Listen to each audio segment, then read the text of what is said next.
Disolver. Disolver temporalmente el Congreso de la República. También no es plagio, es copia. ¿Es copia, dice? Es terrible, ¿ah? Qué hombre visionario ese cojudo. Sí me declaro inocente, totalmente inocente. Hola amigos, ¿cómo están? Bienvenidos una vez más a Rajes del Oficio. El día de hoy estamos con un invitado sumamente especial, sobre todo considerando la coyuntura que está viviendo el caso Sodalicio en la actualidad, que es Martín Schoig, autor del blog de Las Líneas Torcidas y además uno de los denunciantes principales en el caso Sodalicio. Martín, ¿cómo estás? Bienvenido una vez más al canal. Bienvenido, Armando. Martín, empecemos hablando de uno de los personajes principales en la trama Sodalicio en los últimos años, que es el ex arzobispo de Piura y Tumbes y ex miembro del Sodalicio, José Antonio Eguren.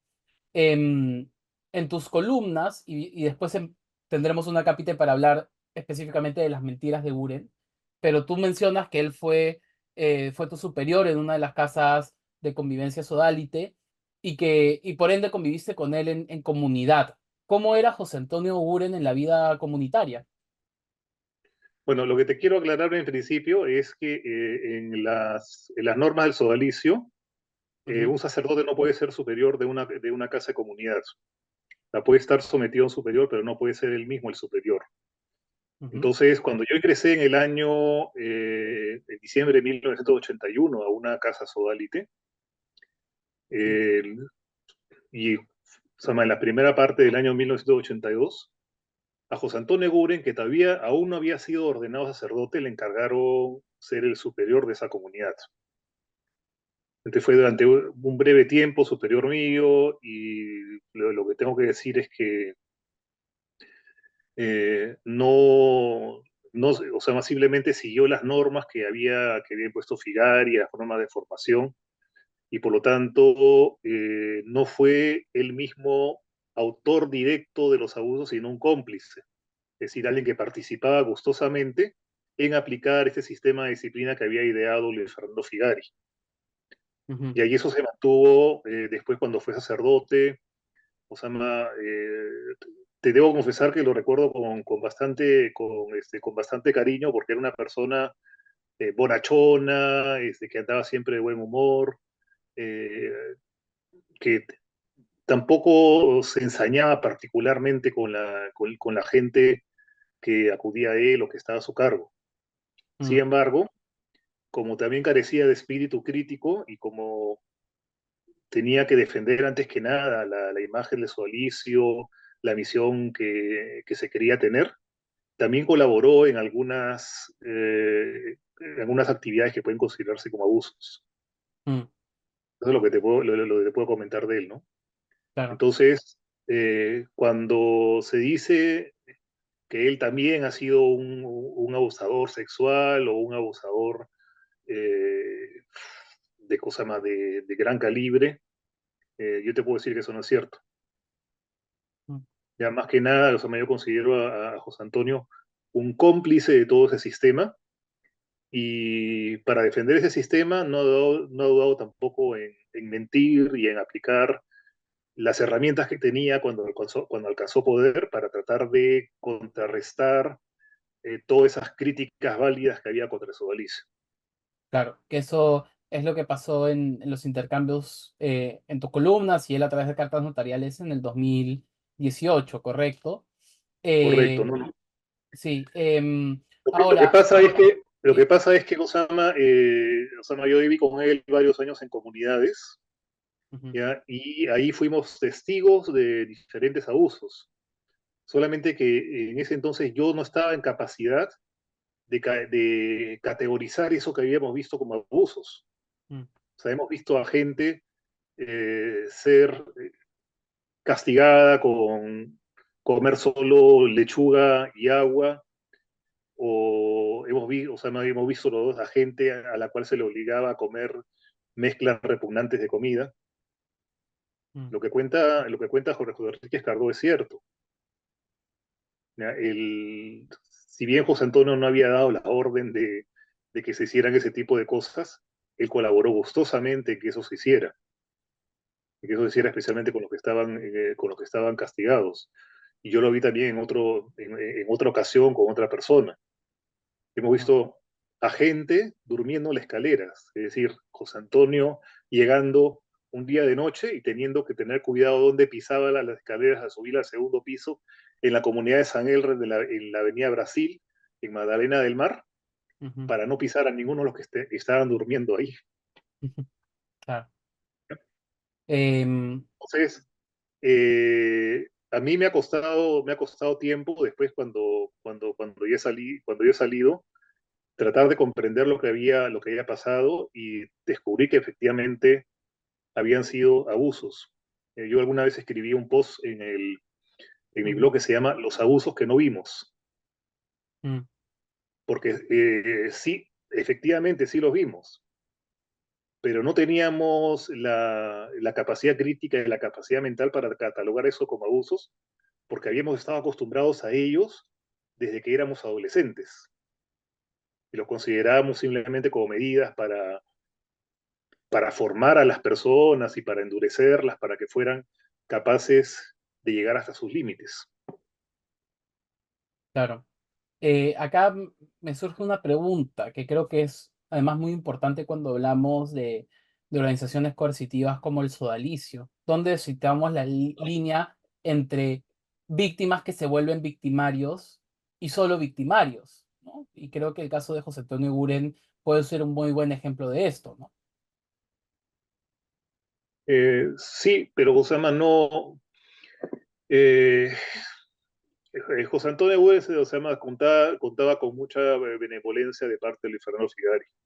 Mm, Así que prácticamente nunca vi que a él lo castigaran de manera dura, de manera sádica.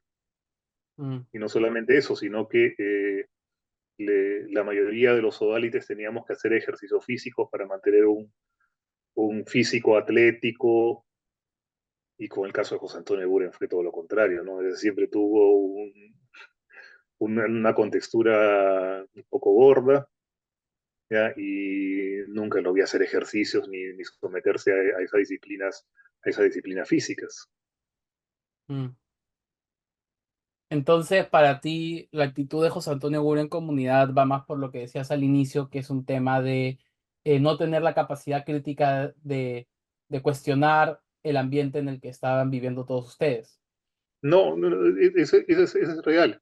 Y esa es una pena, lamentablemente, ¿no? Porque por la simpatía y por el don de gente que tenía José Antonio Guren, tenía facultades para ser un buen pastor, una persona que se preocupara por su grey.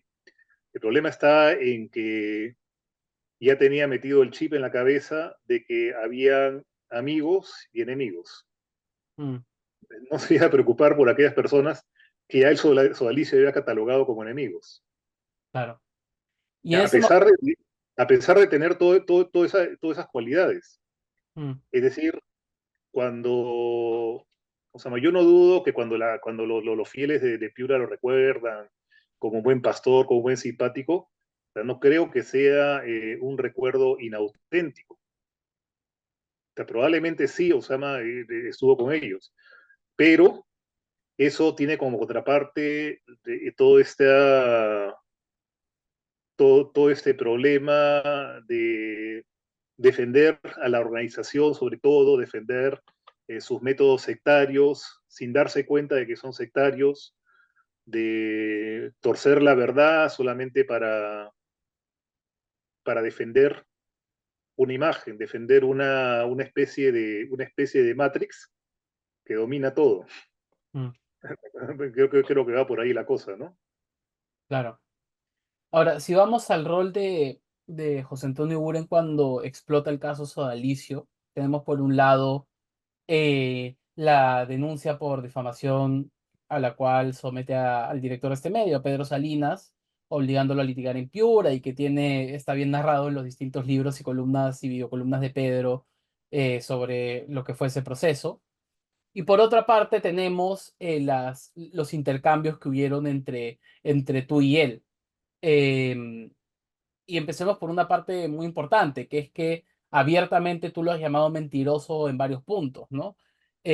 Por ejemplo, y cito textualmente, bueno, no textualmente, pero él menciona que él nunca fue superior de una casa de formación y que no fue asistente de espiritualidad en el Consejo Superior del Sodalicio, y esos son hechos que tú has ido rebatiendo, ¿no? Estas mentiras, ¿por qué se dieron? ¿Eran de carácter para tratar de limpiar la organización? ¿Cuál era el fin de estas? Vas a tener que cortar y editar, ¿ah? Porque no se ha cortado la comunicación. Ah, ok, sí, No te he repito. entendido la pregunta. Sí, me di cuenta, también te me paraste. Ya, vámonos. Entonces, em, eh, Martín, justamente hablando de la historia del sodalicio, cuando explota mediáticamente, José Antonio Buren jugó distintos roles en la defensa de la institución, ¿no? Una fue la denuncia por difamación que interpone ante el director de este medio, Pedro Salinas, la cual le obliga a litigar en Piura, y ya tenemos a través de sus columnas, videocolumnas y libros cómo fue ese proceso. Y en tu caso también hubo una serie de intercambios de misivas a través de cartas notariales, etcétera, por lo que tú publicabas en las líneas torcidas. Entre las mentiras, no sé si más laxas, pero más simples de probar si quieres, están que él desmiente que él haya sido superior de una comunidad sodalite cuando todavía no era sacerdote, y que posteriormente haya sido asistente de espiritualidad en el Consejo Superior del Sodalicio. Eh, ¿Por qué se da esta concatenación de mentiras en cuanto a su historia como sodalite, cuando tú bien has señalado que él está orgulloso de ser miembro de la organización y lo ha estado hasta el momento de su expulsión de la misma? Bueno, primero que hay que aclarar, Osama, que cuando él envió cartas notariales a Pedro Salinas, a Pablo Ugas, también me envió una a mí. Mm, Osama, yo también estaba en la mira como para ser querellado por difamación. mm, Pero ahí Eguren cometió un error que en realidad fue una cosa absolutamente que faltaba a la ética. Es decir, él dijo que yo no lo había denunciado, y para ello mostró el informe que me había enviado la Comisión de Ética para la Justicia y la Reconciliación, ujú, diciendo que ahí no estaba su nombre. El problema está en que ese informe había sido personal, confidencial para mí, y también había sido enviado al superior general del sodalicio, pero solamente para los fines indicados en ese papel, es decir, para cumplir las recomendaciones y con absoluta privacidad. ujú, Guren acudió a una autoridad de sodalicio, a Fernando Vidal, y le pidió que le entregara ese papel. Es decir, y Fernando Vidal se lo entregó, y se rompió la confidencialidad, y Guren en su carta notarial, que fue pública, publicó también el papel este. mm, O sea, fue una absoluta falta de ética, claro, que no tenía cómo justificar, que parecía que el fin justifica los medios. claro, Y por otra parte, además, también publicó el acta de mi matrimonio religioso, que también se lo pidió a la parroquia. Entonces él decía, yo no tengo nada que ver con el sodalicio en esta cosa que estoy haciendo, pero él recibió ayuda y soporte de entidades que están vinculadas al sodalicio para mm, hacer eso. ¿Ya? Sobre otro punto, o sea, tú me preguntabas sobre por qué, o sea, por qué él ha mentido sobre esas situaciones de eso. ¿Por qué él ha querido resaltar que nunca ha tenido un puesto de autoridad en el sodalicio? ok. Para ¿Ya? Y librarse, él ha querido libra- distanciarse de la generación fundacional. ok. O sea, él ha querido distanciarse de la generación fundacional. Bueno, Pero hay que tener en cuenta que, si bien después de ser superior de una comunidad no tuvo eh, puesto de autoridad, o probablemente haya tenido el asistente de espiritualidad, Bueno, el asunto está en que él se convirtió en una especie de ariete o de cabeza de playa para los planes que tenía Luis Fernando Figari. O sea, Luis Mm, Fernando Figari quería que él llegara a ser obispo mm, y que quería tener su obispo para poder manejar ya con mayor peso ciertos asuntos dentro de la Iglesia Católica. claro. ¿Ya? O sea, hay que tener en cuenta un caso, ¿ya? Una cosa que es importante. ¿Ya? Hay algunos sodalites, como por ejemplo Alejandro Bermúdez, como Alfredo Garland, que siempre han dicho que algunas cosas que ellos han realizado, en el caso de Alfredo Garland, el libro Como Lobos Rapaces, en el caso de Alejandro Bermúdez de todo lo que fue así prensa, Ujú, o sea, siempre han dicho que son obras a título personal, o sea, como iniciativas privadas claro. eh, que ellos toman. Pero eso no existe en el sodalicio, nunca ha existido. Mm, Es decir, toda actividad que realiza un sodalite tiene que contar con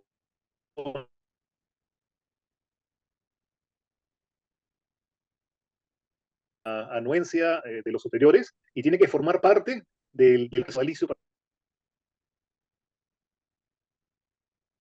uy.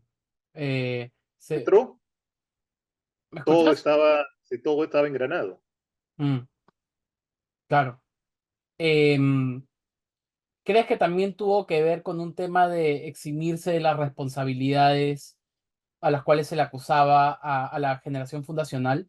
Sí, No sé si estoy cometiendo un error, pero me acuerdo que en una de tus columnas tú señalas de que él tenía señalado en la página del arzobispado de Piura que él era miembro de la generación fundacional. ¿O me estoy confundiendo? no, sí lo tenía. Mm, Sí lo tenía, de ahí se han sacado citas. ¿Ya? Si eso ha desaparecido, puedes buscar en el Internet Archive claro. las versiones anteriores y probablemente ahí aparezca. Ujú. Entonces, y tú sí crees que esto tiene que ver con eximirse de las responsabilidades a las cuales estaban acusadas la generación fundacional? Sí, claro, Ujú, de todas maneras. correcto. Esta sí es una cita textual de tu columna, la cual cita a la carta notarial del 23 de agosto de 2018 del Monseñor Eguren, donde señala lo siguiente: si esa cultura del sometimiento y del abuso hubiese sido tal y generalizada, como usted la describe en su artículo, no se entendería al día de hoy por qué existen miembros del sodalicio o exodalites agradecidos de haber pertenecido a esta sociedad de vida consagrada laical. Y acá yo creo que se mezclan varias cosas. Primero, lo que ya habíamos hablado de la falta de espíritu crítico de Buren para criticar, valga la redundancia, lo que se vivía dentro del sodalicio. Y por otra parte, incluso puede ser revictimizatorio para las víctimas que sí se han atrevido a hablar, aquellas que aún no lo han hecho en ese momento o todavía no lo hacen porque aún no han llevado su proceso de duelo, del reconocerse como víctima, y juega mucho con temas relativos, ¿no? ¿Qué te genera a ti este párrafo? Te lo puedo decir a través de lo que yo mismo he vivido.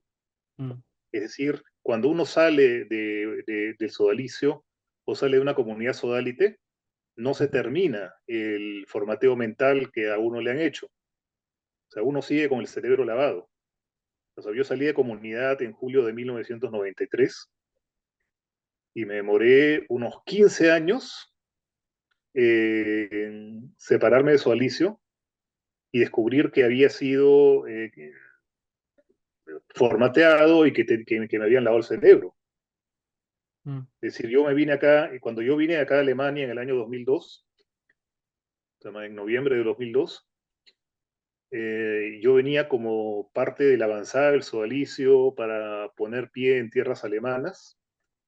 Incluso colaboré con el movimiento de vida cristiana, cuando hubo el jubileo de la juventud con Benedicto XVI, que se organizó todo. O sea, nosotros, yo y mi ahora ex mujer, organizamos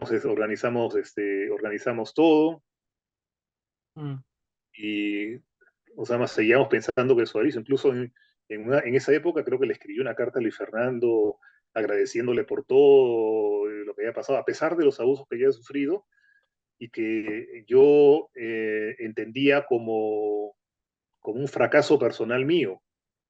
Mm, O sea, yo tenía la culpa, yo era el responsable y el sodalicio había actuado en todo de manera correcta. Entonces así se entiende que hayan exodálites que todavía no han superado ese proceso de lavado de cerebro. Cuando a mí me llegó entre el 2007 y el 2008, o sea, ese procedimiento, yo sentí como que mi vida saltaba como un rompecabezas que se tira hacia el aire y que ahora ujú, tenía que rearmarlo y volver a darle otra forma y entender qué cosa es lo que había pasado. mm, Pero fue un proceso más o menos lento hasta que en un momento dado vino la crisis personal. Y fue una verdadera crisis personal, estando ya acá en Alemania. mm. Y después vino, después de eso, diciendo, bueno, ahora qué hago, qué escribo, cómo analizo esto. Y lo primero que había que hacer era vencer el miedo. Es decir, muchos sodalites que abandonan que dejan de ser sodalites y que abandonan la institución, tienen que luchar con el miedo y con la angustia. Mm. Y supongo que Entonces, también con la estigmatización, ¿no? Todos los sodalites o exodalites comparten que también vino una campaña, incluso antes de lo mediático, de que ustedes son los enemigos porque se fueron, ¿no? sí, pero más aún, es decir, todo tu círculo social ha sido el sodalicio, Mm, ¿ya? Porque, Osama, rompes con todas las relaciones familiares, eh, tus padres ya no cuentan, tus hermanos están fuera, los amigos que habías tenido antes ya no pueden ser tus amigos porque no son los que te ayudan a encontrar a Cristo. Entonces se cierra el círculo sobre ti mismo y comienzas a estar en un círculo social donde solamente hay sodalites, donde solamente hay miembros del movimiento cristiano, y cuando al final tienes que salir de ese círculo por alguna circunstancia, no tienes a dónde ir. mm, ¿Ya? Y todos aquellos que habían sido tus amigos, tus compañeros de camino, te dan la espalda. mm. Te dan la espalda y ya no eres uno más, y ya, o sea, más se rompe toda esa telaraña que te sostenía. Entonces, comprenderás un poco lo difícil que es la situación. O Claro. sea, me estamos hablando de una persona que pertenece a una secta, que deja de pertenecer, y donde todo su mundo había consistido en esa secta y nada más. Ah. ¿Cuánto tiempo te duró el proceso de formateo? O sea, ¿cuántos años fueron? En periodo de tiempo, ¿qué tan largo fue? Y siguen quedando reminiscencias del chip sodalite en ti hasta el día de hoy. ¿Cómo lo afrontas en tu día a día? Bueno, o sea, si quedan reminiscencias, bueno, son reminiscencias inconscientes, Mm, o sea, pueden quedar, ¿ya? Porque, o sea, si uno ha estado en el sodalicio desde los 15 años, o sea, ha aprendido a enfrentar la vida con las herramientas que se daban en el sodalicio, mm, ¿ya? Entonces, el sodalicio de los 70 es muy distinto a lo que vino después, porque era un sodalicio ajeno a la vida burguesa, un sodalicio donde se enseñaba la lucha, a luchar contra el mundo, ¿ya? Y cosa curiosa, ¿no? Es decir, en esa época fueron dos películas que me marcaron mm. para asumir toda esa visión, que son One Flew Over the Cuckoo's Nest, que el Perú se estrenó con el infame título de Atrapado sin salida, y el otro fue La Naranja Mecánica. Mm, La naranja mecánica, o sea, una crítica a la sociedad, precisamente, y eso es lo curioso, ¿no? Porque la naranja mecánica es la historia de un sujeto pervertido que es sometido a un lavado de cerebro. Mm. Y nosotros creíamos que el lavado de cerebro era el que te hacía la sociedad, no el sodalicio. Claro. ¿Ya? Ujú. ¿Entiendes? Entonces, eh, cuando ya has estado todo ese tiempo, pueden quedar, ¿no? Pero el deformateo, el deformateo es una cosa que puede durar años. O sea, comenzó en realidad cuando yo llegué, o sea, cuando yo llegué a Alemania y comencé a leer sobre el Opus Dei, sobre los legionarios de Cristo, encontrando semejanzas con el sodalicio, decía, oye, esto de acá es muy parecido. Pero aún así no estaba todavía dispuesto a dar el paso de dejar el sodalicio. Mm. ¿Ya? Una cosa que ayudó fue, por ejemplo, una discusión que tuve por email con Alejandro Bermúdez sobre el tema de la Comisión de la Verdad y la Reconciliación, Mm. que tocó el tema del terrorismo en el Perú de los años Claro. 80, de los 80 al 2000. Y entonces la visión de Bermúdez era que el informe era totalmente sesgado, totalmente rojo, iba por el lado, cosa más, de la teología de la liberación, y la mía era que era un informe a grandes rasgos objetivos sobre lo que había pasado, ¿no? Entonces hubo una discusión muy agria con Bermúdez, que a mí me puso también los nervios de punta, y le respondí, Mm. le respondí. Y le respondí hasta el punto de que Alejandro Bermúdez asumió unas respuestas sumamente infantiles, diciendo que no iba a responder a la ironía que yo manifestaba y que prefería no hacerlo porque si no iba a pecar y cosas así por el estilo, ¿ya? Claro. O sea, seguía bajaba, entonces de repente descubrí yo, oye, yo puedo discutir con este monstruo, ¿ya? Mm. Y hacer que hunda la cabeza. O sea, ese fue el primer descubrimiento, ¿no? Claro. Entonces, siguió todo, o sea, todo un proceso hasta que llegó el momento en que lo atraparon a Daniel Murguía en el centro de Lima, junto con un menor Ujú. desnudo, ¿ya? Como te digo, eh, si no lo tocó, como dijeron en el juicio, igualmente era un abuso sexual. Claro. Igualmente era un abuso sexual, ¿no? Porque tú no puedes pedir a un niño que se desnude para tomarle fotografías.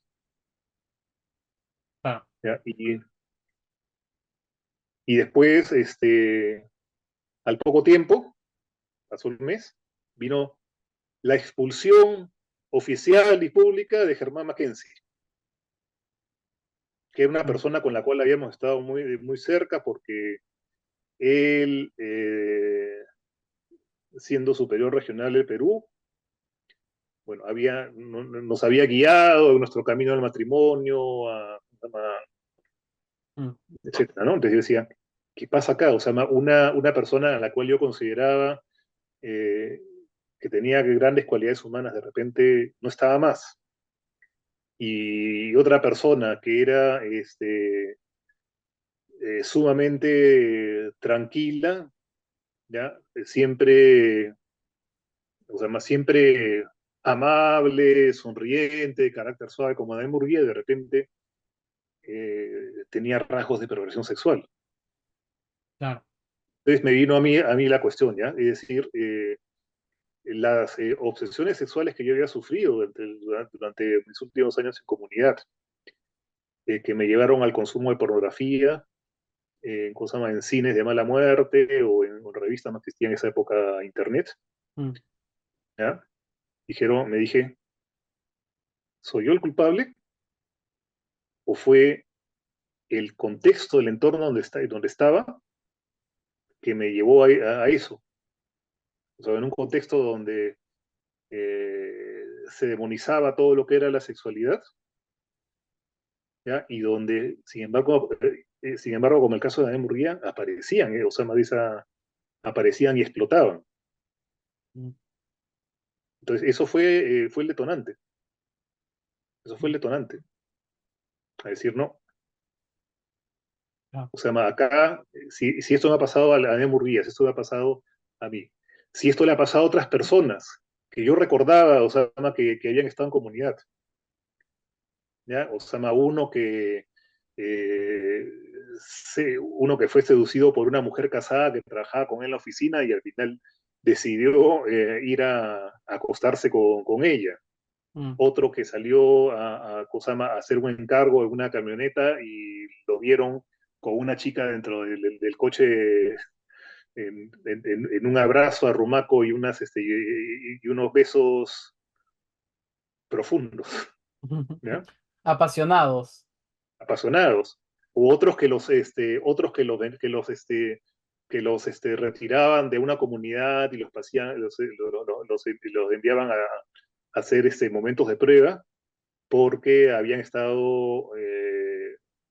tenido acercamientos con alguna chica, etcétera. Entonces decían, no, acá hay una bomba que va a explotar. Y ese tipo de reflexión fue antes de que se conocieran los abusos de Germán Doig. Mm. O sea, ya en el año 2008. Ya yo decía, esto es una bomba, pero yo no sé cómo va a explotar. Ah. Em, em, Volviendo momentáneamente a Buren y después profundizaremos en otros temas sobre los hechos que ocurrieron dentro del sodalicio. ¿Tú crees que el rol de Guren fue de encubridor mediático o en qué o cómo ejerció Guren el encubrir lo que pasaba dentro del sodalicio? Primero que no dijo nada. Mm. O sea, él sabía perfectamente todo lo que había pasado. Este, Conocía el caso de Jeffrey Daniels, Mm. ¿ya? Ten en cuenta lo siguiente, ¿no?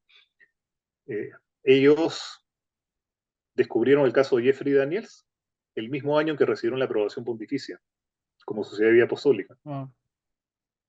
¿ya? Entonces, simplemente reportarlo hubiera significado que se hubiera puesto en cuestión esa aprobación. Que Mm. decidieron recluirlo. Decidieron recluirlo, ¿no? O sea, más simplemente para... Entonces, en el caso de Gure, pues simplemente no dijo nada. Cuando salió todo lo de Luis Fernando Figari, lo de Germán Doig, no dijo nada. No dijo nada teniendo el cargo que tenía. Claro. ¿Ya? Y luego siguió pues acosando a los periodistas Pedro Salinas y Paolo Gas para tratar de machucarlos, Ujú. de difamarlos para que abandonaran todo intento de seguir informando sobre el tema de Sodalicio. Ujú. ¿Ya? Porque lo que quería era una condena de ley para decir, estos han difamado, por lo tanto, ya no pueden hablar sobre el tema porque si no Ajá. les cae una pena mayor. Y además era con este rollo de esto no tiene nada que ver con el sodalicio, esto no es esto no es por sus investigaciones a Luis Fernando Figari, sino por la difamación que me hicieron a mí. Pero en el fondo todo está relacionado y todos los hechos que han pasado después, acoso a los periodistas, se han demostrado de una u otra manera que tenían que ver con el caso sodalicio y con que no se siguiera hablando del tema, ¿no? Sí, pero Osama, es muy sencillo, es decir, no existe ninguna iniciativa personal de ningún sodalite que Ujú. solamente sea suya personal. Claro. Osama, todo está conectado con el sodalicio.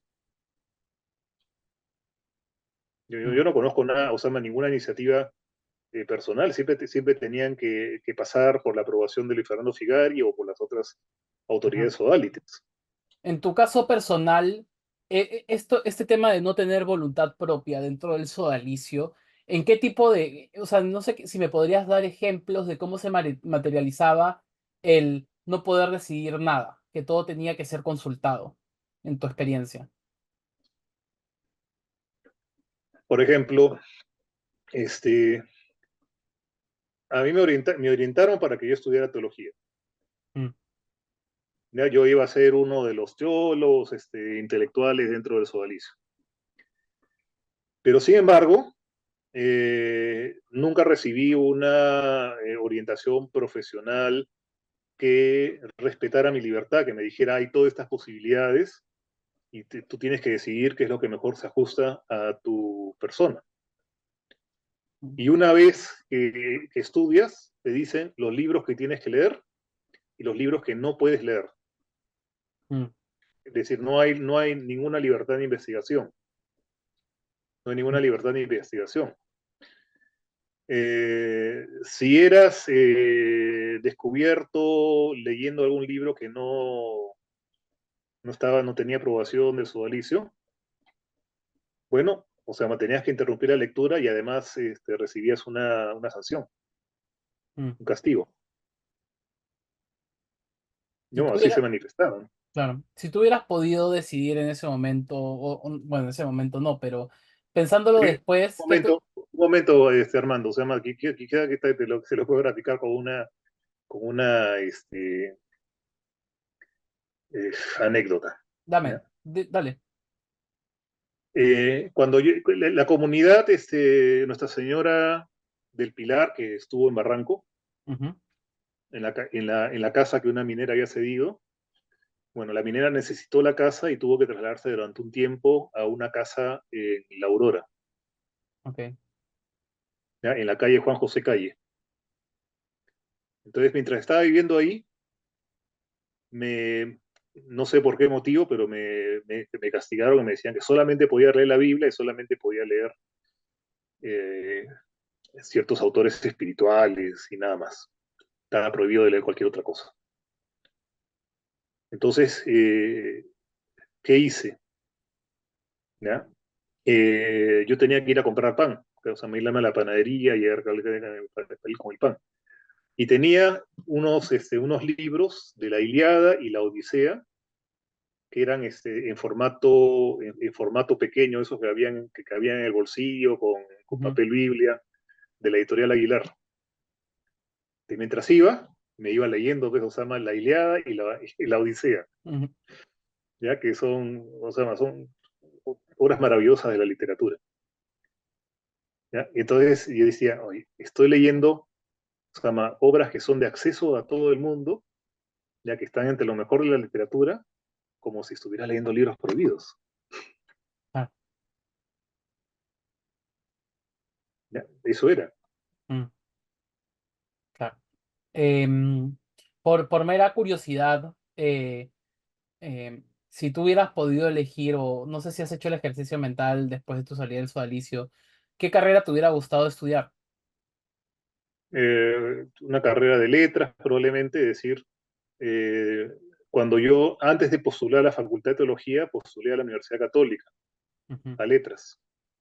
Pero lo hice solamente porque mi madre me dijo, tienes que demostrarme que no eres un bruto, mm, yo te pago el examen. Entonces ya yo ni siquiera me preparé, ni estudié, ni nada, o sea, para ese examen. Fui a darlo y después ni siquiera miré los resultados, ujú, porque yo decía, sea cual sea el resultado, yo no voy a estar aquí. Yo estaba metido con todo el chip del sodalicio, ¿ya? Hasta que vinieron a avisarme y me dijeron, oye, has entrado octavo. mm, Allá, qué bien, pues, muchas gracias, ujú, ¿ya? mm, Entonces, probablemente yo hubiera seguido una carrera ligado a lo que es la literatura y tal vez el periodismo, mm, porque veo lo siguiente, es decir, lo que yo estoy haciendo cuando escribo mis columnas es periodismo de opinión, claro, y es un periodismo de opinión bastante, bastante sólido. Eso es. correcto. Sí, eres uno de tus columnas en las líneas torcidas son uno de los referentes principales para todo aquel que quiera seguir el caso Sodalicio, y los invito tanto a seguir en Twitter a Martín como seguir las líneas torcidas para estar al día de sus columnas, que la verdad son imperdibles. Gracias. Em, vamos a a la actualidad, a los hechos de las últimas semanas. El 25 de septiembre se da la expulsión de 10 miembros del sodalicio. Y el 2 de octubre, José Antonio Gurens hace una carta a la opinión pública, a sus seres queridos, a su círculo cercano, etcétera, donde señala lo siguiente. Muchas personas en sus comunicaciones de estos días me han expresado su pena y mortificación por la forma como se ha comunicado nuestra expulsión, donde un grupo de 10 hermanos se nos atribuye a todos por igual y sin ningún tipo de aclaración o precisión actos gravísimos. Haberlo hecho de esta manera, me advierten, constituye una injuria y un daño a la reputación y al buen nombre de todos los expulsados, así como a la justicia y a la verdad que siempre ha guiado a la Iglesia, más aún cuando uno de ellos es un obispo. En mi caso, puedo asegurar que no he pasado por un debido proceso. ¿En qué imprecisiones, por ser benevolentes o mentiras, encuentras tú en la carta de José Antonio Buren tras su expulsión? Primero que, o sea, primero que lo que, lo que se conoció públicamente es una nota de prensa de la Nunciatura Mm, Apostólica en el Perú. Eso no es un documento jurídico. ujú, ¿Ya? Y como no es un documento jurídico, simplemente están comunicando. Hay 10 expulsados y estos son los delitos que les hemos encontrado. ujú, No le están atribuyendo en ningún momento todos esos delitos a cada uno de los que están ahí indicados, ujú, sino que están diciendo una descripción general de los delitos que hay ahí, ¿ya? Y cuál es el motivo o sea, cuál es la expulsión. Eso requiere de un decreto que es enviado al superior general del sodalicio. Y esos documentos no son públicos. ok. Esos documentos no son públicos. Es decir, José Antonio Buren debería acudir pues, al superior general o al dicasterio para pedirle que le envíen su decreto de expulsión. Y Ujú, ahí debe estar detallado qué cosa hizo, mm, qué cosa hizo, ¿no? Por otra parte, eh, no se trata de un proceso judicial lo que se ha dado. Ya, lo que se ha dado, y eso lo han explicado los comisarios, es un proceso de investigación. Ellos venían a investigar, no mm, venían no venían o sea, a ser parte de un proceso judicial contra nadie, sino a investigar qué cosa había pasado y qué cosa había. Debían confrontar los testimonios. ujú, Por tanto, no sé cuál es la falta del debido proceso, ¿no? Además, al mismo José Antonio le han permitido ir a la nunciatura y declarar lo que tenía que declarar. Probablemente le han dicho, mira, hay ese testimonio que dice esto, ¿qué dices de esto? mm, Entonces, también recoger las otras versiones, recoger las otras versiones. Entonces, al final de cuentas, no ha habido, o sea, esta expulsión no es una sentencia, no es una sentencia, es simplemente procedimiento administrativo, ok. ¿ya? Ujú, Un procedimiento administrativo en los cuales no es como un procedimiento judicial que se requiere una certeza al 100%, pero sí una certeza eh, altamente, o sea, altamente probable de que hayan ocurrido los hechos que han sido denunciados. ¿Ya? Entonces, ¿cuál es la sanción? Simplemente usted no puede seguir perteneciendo al sodalicio, pero siguen perteneciendo a la Iglesia Católica y nadie los ha excomulgado. mm, ¿Ya? Y lo que quiero hacer es una aclaración. Eh, Hay también un error en el documento, ¿no? Porque ponen el nombre de mi hermano, le ponen lo ponen precedido de reverendo. Mi hermano no mm, es cura. ujú, claro. ¿Sí? Sí, tal cual. Ahora, tengo una pregunta, sobre todo por tu conocimiento de los procesos que se están dando, ¿por qué crees que solamente se les ha expulsado del sodalicio, pero aquellos que tienen cargos eclesiales como sacerdotes, incluso obispos, no han sido retirados de sus cargos dentro de la estructura de la iglesia más allá del sodalicio? ¿Eso debería pasar? ¿Por qué no se ha dado? ¿Qué opinas tú? Porque para retirar, o sea, para reducir a alguien al estado laical, es como se llama, Ujú. que es en el caso de dos sacerdotes y un obispo, se requieren que se hayan cometido delitos que están establecidos en el Código de Derecho Canónico. Ok. Y acá no se han establecido delitos, o si se han establecido delitos están prescritos. Acá lo que se ha dicho, hay estas faltas, y estas faltas justifican, y eso también según el derecho canónico, una expulsión. Claro. ¿Ya? Más que nada, porque el canon que se ha aplicado, que es el 696, si no me equivoco, dice que cuando se trata de conductas que han causado grave escándalo en la iglesia, Ok. y verdaderamente lo que ha hecho José Antonio Eguren y lo que ha hecho Daniel Cardó son motivo de escándalo, ¿ya? Y sobre Rafael Ismodes, no sé qué cosa puede haber hecho, pero eso ya se tiene que aclarar posteriormente. Eso lo saben las autoridades vaticanas. Claro.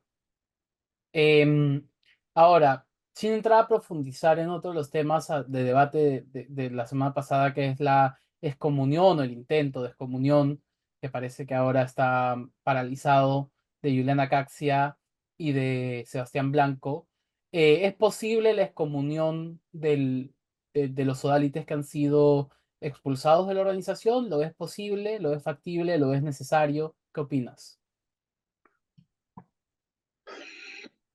En el caso de que se manden directamente contra el Papa y que nieguen su autoridad o que busquen desacreditarlo, sí sería factible. Mm. Ya sí Y, sería factible, ¿no? Eso es lo que ocurrió con Monseñor Viganó, que el ujú. anuncio de Osama en Estados Unidos, en Washington, y se le consideró, pues, que estaba cayendo en el delito de cisma. Mm. ¿Ya? Si tenemos el caso, por ejemplo, de Alejandro Bermúdez, que está desconociendo la autoridad y la enseñanza del Papa en algunos puntos, ya que está buscando desacreditar el sínodo de los obispos, ¿ya? O que habla de la corrupción del papado de Francisco, pero eso lo tienen que evaluar las autoridades vaticanas, pero podría haber ahí materia como para que se Ujú. realice una reunión. Claro. Yo no quiero ser mal, como te digo, yo no soy quien para decidir eso, ¿ya? Pero No, ahí, me queda claro, pero creo que más autorizado que yo eres. Entonces, veía necesaria la pregunta porque no me quedaba claro esa parte, pero ok, entiendo que entonces la excomunión, sobre todo en los casos que estamos viendo de aquellas personas que están arremetiendo contra el Papa y sus representantes, tenemos ayer también las reacciones que han habido tras el anuncio de que el Monseñor Castillo de Lima iba a ser ascendido a cardenal. Em, ya, claro, ahí sí estamos viendo ataques y para prueba vayan a ver las respuestas a los tweets de José Enrique Cardón en el último día y van a ver varios comentarios que podríamos calificar de cismáticos, ¿no? sí, sí, sí, Osama, de decir eh, que la iglesia actual no es la auténtica y que están esperando que regrese la auténtica con el siguiente papa. Claro.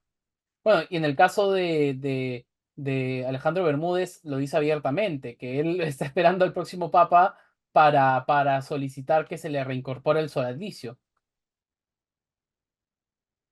Sí, Mm. pero eh, parece, Osama, que lo que está haciendo ahora Francisco al nombrar a nuevos cardenales es asegurarse de que un papa como el que desea Alejandro Bermúdez no sea elegido. que es lo ideal. En mi caso personal, Osama, probablemente. Ujú, no, Osama, el acento no está puesto ni en europeos ni en norteamericanos. Osama, más que nada ha elegido como cardenales a obispo del tercer mundo. claro. Que por lo menos en mi caso personal, y permito pecar de personalista, probablemente si yo hubiera crecido en una iglesia católica que no hubiera sido la de Cipriani, probablemente al día de hoy hubiera seguido siendo católico. Pero bueno, lo dejo como apunte personal. Hay otro Mira, personaje. te comento, pues, Osama, te comento. Osama, hay una canción de Daniel F., Ujú, que es uno de los cantautores que más admiro por su poesía surrealista. En una canción menciona el cura que hace de Jesús una caricatura. mm. Y estoy totalmente de acuerdo. ¿Ah? Así es. Yendo a otro de los personajes de la esfera sodalite, tenemos a Percy García Cabero, abogado de José Antonio Buren y su principal defensor. En un podcast de la semana pasada con un influencer católico, justamente del espacio que venimos conversando que se está desarrollando en contra de Francisco, eh, primero que minimalizaba o trivializaba sobre las denuncias de abusos que relata José Enrique Escardó, diciendo de que cómo se puede considerar un pan con mantequilla y un postre como el arroz con leche y ketchup un abuso, ¿no?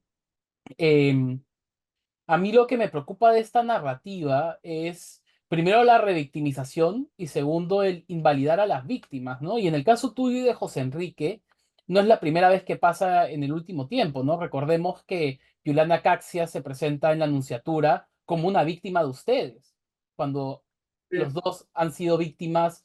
Entonces, como que en el mejor de los casos es ellos son víctimas, pero yo también, y en el peor de los casos, que es lo que hace García Cabero, es ellos no son víctimas y nosotros sí. ¿Cuál crees que es el Ya. juego detrás de esto?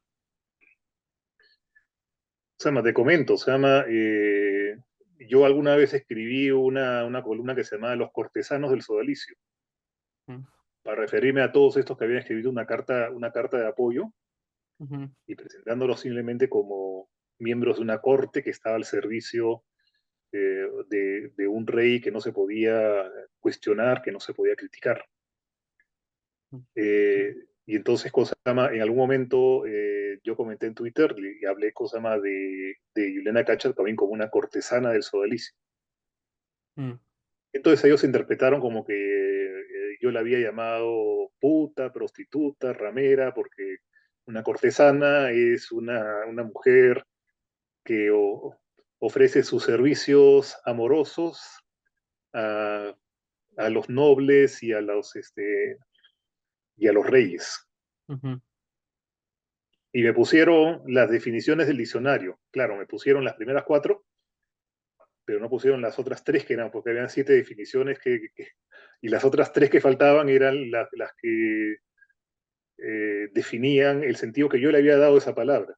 Entonces ujú, me acusó de cosas más de que yo le estaba acosando, su, su pareja o expareja de entonces amenazó con que si me encontraba me iba a dar una paliza, mm, así tal cual, ¿no? Y ese fue el acoso, nada más. claro. El supuesto acoso a Juliana Cacha, ¿no? ¿No? Mm, Como ves, es una cosa totalmente ridícula, ¿no? Pero lo que dice Percy García Cabero, o sea, Percy García Cabero en ese podcast que mencionas, eh, lo que hace es toma la historia del sodalicio y de José Antonio Buren, ¿ya? Y la expurga de todas sus sombras, es decir, no cuenta todo, cuenta medias verdades. mm, Es decir, porque si tú me dices, eh, los sodalites tienen cualidades te voy a decir, o sea, efectivamente, o sea, me decir, en varios de los que han sido expulsados, yo encuentro cualidades positivas. Incluso a Miguel Salazar, que ha sido expulsado, le dedico un agradecimiento en el libro inédito que yo he escrito, Mm, porque efectivamente me ayudó a superar una crisis que me permitiría salir de comunidad. Eso no, no es impedimento para que hayan cometido faltas y delitos por defender a la institución y que incluso hayan encubierto, hayan cometido abusos físicos y psicológicos, que son los abusos que están generalizados. Es decir, mm, es totalmente falso hablar del Sodalicium como una institución donde hay abusos sexuales generalizados. Los abusos sexuales se concentraron en un puñado de personas ujú, y la mayoría de ellos ya no están en la institución, claro, ya no están en la institución. Claro, son abusos graves, evidentemente que son abusos graves, pero son la punta de la pirámide. Y el problema no está en la punta, el problema está en la base, es decir, en los abusos de poder, de conciencia, psicológicos, físicos, que son abusos generalizados, mm, que todos los que están en su alicio han sufrido, y aquellos que se han dado cuenta de ello han terminado saliendo de la institución. Los que no se dan cuenta siguen ahí. claro. ¿Ya? Sí, em, justo te iba a mencionar eso. Parte de la defensa del sodalicio del último tiempo ha sido esta narrativa de que las violaciones son lo que pasó mal en el sodalicio. Tienes incluso Bermúdez diciendo, en mi comunidad se cometieron errores. Bueno, empezando porque no son errores, son delitos, ¿no?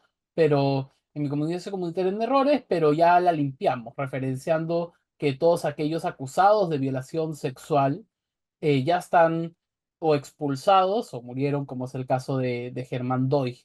Em, ¿Te parece peligrosa esta narrativa? Entiendo que por lo que me has dicho que sí, ¿no? O sea, Bueno, pero es que esa ha sido la estrategia de Sodalicio. mm, La estrategia de Sodalicio ha sido admitir los abusos sexuales, pero para encubrir los otros abusos, para que no se hable de claro. los demás abusos. Claro, y te Es diría que decir, incluso hablan de las violaciones, pero no de los abusos sexuales. Y tú has hecho muy bien ahora en señalizar de que si bien todas las violaciones son abusos, no todos los abusos son violaciones, ¿no? Y en ese correcto, sentido se desacreditan testimonios como el tuyo en contra de Jaime Berton. sí, yo no soy yo no soy considerado dentro de ese número de abusos sexuales que hubo. No, Es decir, el- la violación sería un abuso sexual en que hay acceso carnal a la persona, pero hay una serie de abusos sexuales en que ni siquiera hay contacto físico o se limita a unos cuantos tocamientos, o se limita a pedirle a la persona que se desnude, o se limita unos abusos sexuales también que a una persona se le pida que hable sobre sus intimidades sexuales mm, con motivos libidinosos, ¿no? claro, Entonces, hay que hacer esa aclaración, es decir, de todos los abusos sexuales que hubo en Sodalicio, solamente un pequeño número llegaría a ser considerado como violación con acceso carnal, que además fue hecho sin violencia, porque lo que se hacía era una manipulación previa de la persona para que ésta consintiera aparentemente sin saber lo que estaba pasando. Y de ahí viene la confusión de muchas víctimas que no sabían realmente qué habían pasado o que se sentían culpables porque se sentían que ellos habían consentido en ese acto. Pero lo que te quiero decir es que cuando el Sodalicio convocó su primera comisión, que fue la Comisión de Ética para la Justicia y la Reconciliación, ujú, por dos abogados, un obispo, un periodista y un médico cirujano. mm, Entonces, el informe final que sacó esta comisión describía todo el sistema de abuso del sodalicio, la esclavitud moderna, las violaciones a la libertad, el no permitir, por ejemplo, que cada uno estudiara aquello para lo cual estaba mejor capacitado, los abusos físicos, los abusos psicológicos, es decir, describía toda una cultura de abuso. Mm. ¿Cuál fue la respuesta del sodalicio? Convocar a una segunda comisión conformada por 3 expertos que hablaban inglés y que no compartían la misma cultura con las víctimas que vivían en el Perú. O sea, había un factor de comunicación no solamente por el lenguaje, sino cultural. Claro. Y les dieron como misión investigar los abusos sexuales contra menores en el sodalicio. Esa era la misión. Mm. Entonces, ¿qué pasó? Pues, claro, se centraron en ver los abusos sexuales, encontraron solamente 12 abusos sexuales contra menores, 18 contra jóvenes mayores, y dijeron al final que no había una cultura de abuso en el sodalicio, ¿ya? Y que la había habido durante la época del Liferano, pero eso ya había cambiado, ya no había nada de eso. Y por otra parte, omitió absolutamente nombrar a los encubridores, omitió todo lo que fuera el abuso psicológico, lo mencionaba muy someramente. ¿Por qué? Porque el tema era solamente los abusos sexuales contra menores. Y eso está en el título del segundo informe. Mm. Entonces, el sodalicio, al admitir esos abusos sexuales, ya se sintió satisfecho porque no había nada más que cuestionar. Mm. Ellos habían dicho, ya, muy bien, solucionamos este problema, estas personas ya no están, estas otras que no me hemos mencionado ya las tenemos controladas, son solamente un puñadito, no son todos, no se trata de un problema generalizado, perfecto, se acabó, no hay nada más no hay nada más que hablar. Mm. Pero ese no era el problema. O sea, el problema es que el Sodalicio es una organización sectaria que ha destruido la vida de muchas personas, ha violado derechos a la libertad, derechos a la comunicación, derechos a la privacidad. O sea, es decir, no tenías en el sodalicio, no tenías vida privada. Mm. O sea, de hecho, o sea, ha prácticamente secuestrado nuestras vidas y las ha marcado hasta que nos muramos. Mm. Eso es lo que ha hecho. ¿Crees que es posible cambiar el chip sodalite? O sea, ¿tienen redención? ¿Se puede cambiar la cultura de abusos y la cultura sodalite que le impregna desde su fundación? Es decir, si son ellos mismos los que tienen que hacer esos cambios, imposible, Mm. imposible. ¿Ya? Y por otra parte, si viene ayuda de afuera, como se supone que estaban reformando las constituciones y todo, esa ayuda va a estar siempre, va a ser siempre limitada, Mm. ¿ya? Porque Sodalicio va a considerar a esos que vienen de afuera siempre como gente de afuera y no como Mm. gente de adentro, que es la única regla que ellos siguen. Es decir, todas las violaciones contra la ley y contra esto se ha realizado en Sodalicio porque la mentalidad era que las leyes que hay en el mundo no valen para ellos, porque ellos no son del mundo. Mm. O sea, ellos no son del mundo. Entonces, claro, hay que lidiar con ciertas leyes y todo, pero para ello vale el truco, la triquiñuela, el atajo para ver cómo se sale, pero para ellos lo que vale es únicamente lo que se norma y se reglamenta desde adentro. Mm. Así Em, es. No, o eh, sea, en estas circunstancias es imposible que haya un cambio. ok. Em, Martín, para finalizar y agradeciéndote por habernos dado una hora de tu tiempo, sobre todo considerando el cambio horario, por lo cual te agradezco. Una última pregunta. ¿Qué crees que debería pasar con el sodalicio y qué crees que va a pasar? Bueno, es una pregunta difícil de responder. Mm, ¿Ya? Es decir,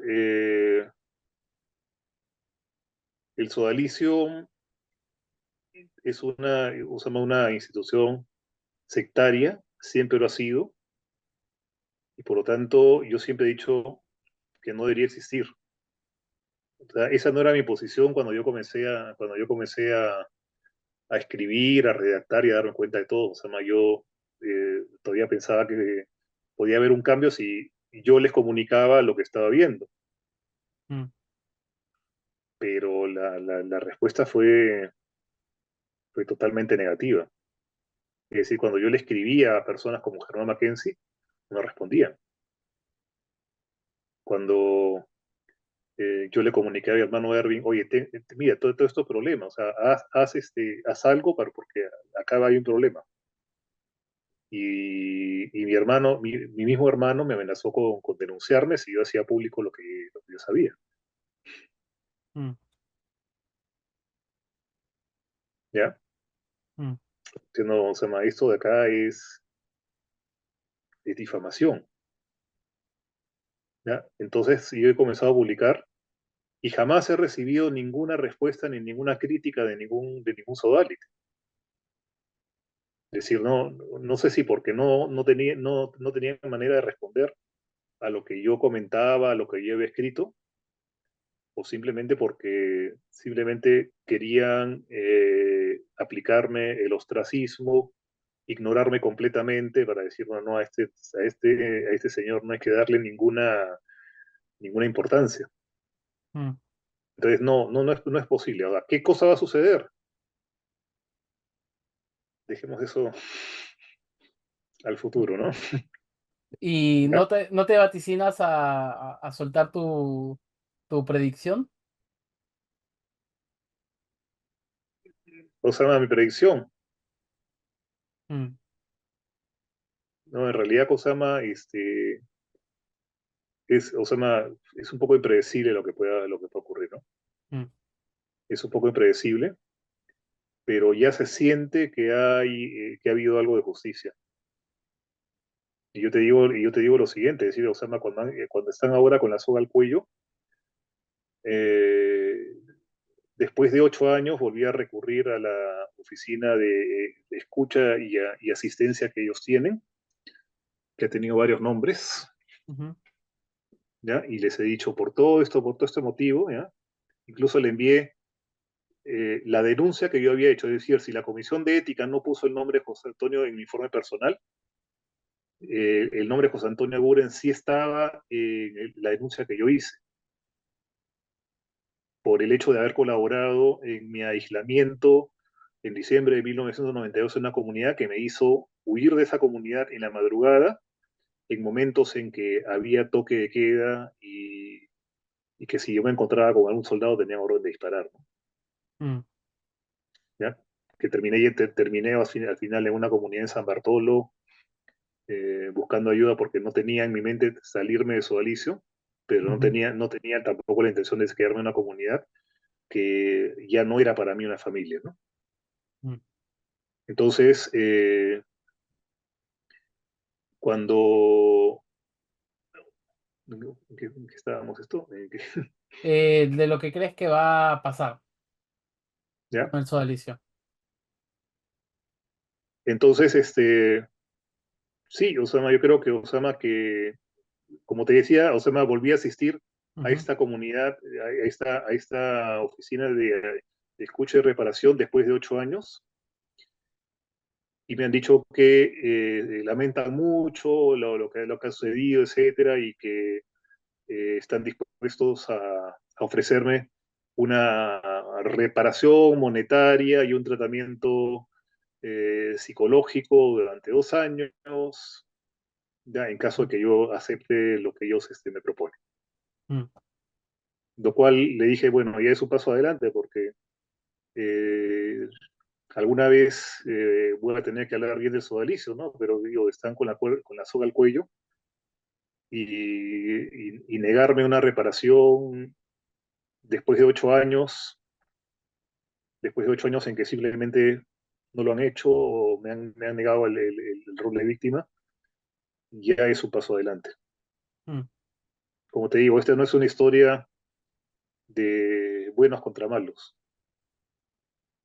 Es mm, decir, las personas que están en el sodalicio también han pasado por un lavado de cerebro, también son víctimas, y son víctimas que cometen una serie de acciones incluso delictivas, y a veces ni siquiera se dan cuenta de ello. Por eso, el sistema que permite esto, ese sistema debería desaparecer. mm. Debería permitir que esas personas se liberen de todo ese condicionamiento para que se den cuenta de que la realidad es muy distinta a como se la imaginan dentro de su delicio. Mm. Bueno, Martín, muchas gracias por tu presencia en el canal. Te agradezco mucho y nada, espero volverte a tener próximamente con nosotros. Bueno, cuando quieras, Armando. Un gustazo. Y ustedes, amigos que nos están viendo, recuerden que pueden darle like a esta entrevista, compartirla si les parece importante que esta información se conozca. Recuerden que pueden apoyar nuestros intentos de seguir haciendo periodismo independiente, uniéndose a los miembros del canal en YouTube, suscribiéndose a nuestro Patreon o yapeando en el código QR que aparece en pantalla. Eso ha sido todo por hoy. Nos vemos en la próxima. ¡Chao!